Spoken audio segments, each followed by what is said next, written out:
મુખ્યમંત્રી ભૂપેન્દ્ર પટેલે અમદાવાદમાં CIIની વાર્ષિક બેઠકમાં આપી હાજરી. ક્વોલિટી પ્રોડક્ટ અને પેકેજિંગ દ્વારા વિશ્વના બજારોમાં ગુજરાતના ઉદ્યોગોને અગ્રેસર બનાવવા કર્યો અનુરોધ. કહ્યું, ઉદ્યોગોને ગ્રીન એનર્જી આપવાની દિશામાં સરકારના પ્રયાસો.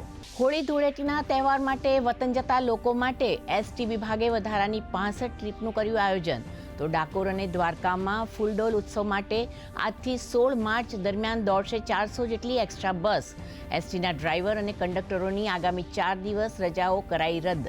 ધંધુકાના પચ્છમ છાત્રાલયમાં વિદ્યાર્થી સાથે અમાનવીય શારીરિક ત્રાસ મામલે શિક્ષણ મંત્રીનું નિવેદન. કહ્યું, આ પ્રકારનું કૃત્ય કરનાર સામે થશે કડક કાર્યવાહી.